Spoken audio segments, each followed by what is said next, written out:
Alright then, you know what? You know what? I think I might read a book. Yeah, that sounds about right.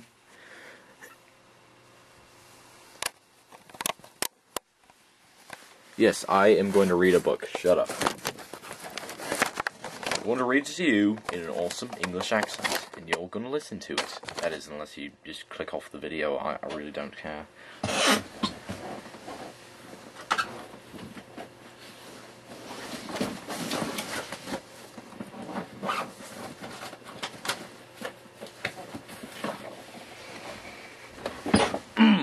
Lord of the Flies by Wiliam Golding.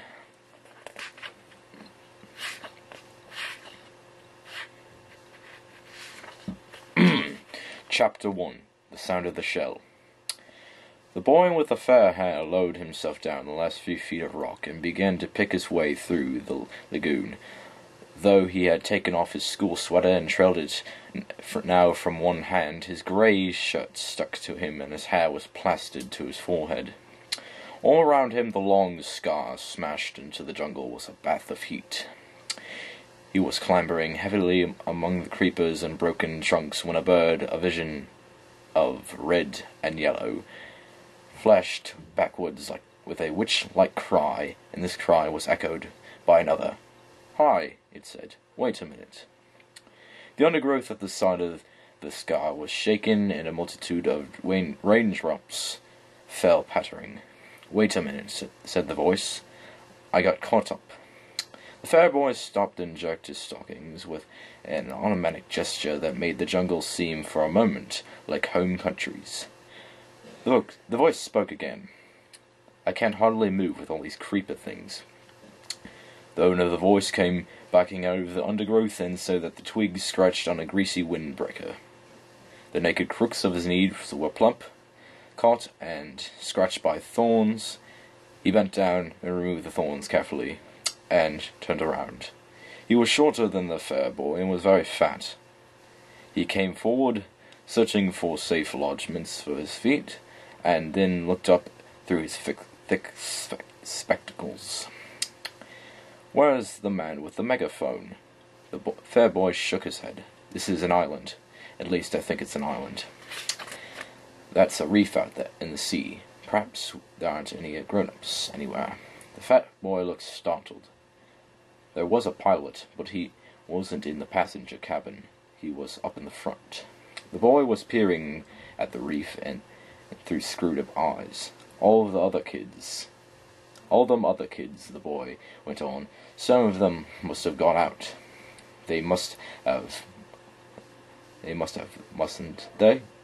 The boy began to pick his way as casually as possible towards the water. He tried to offhand and not to be obviously interested, but the fat boy hurried after him. "Aren't there any grumps at all?" "I don't think so." The fair boy said this solemnly, but then with the delight of realized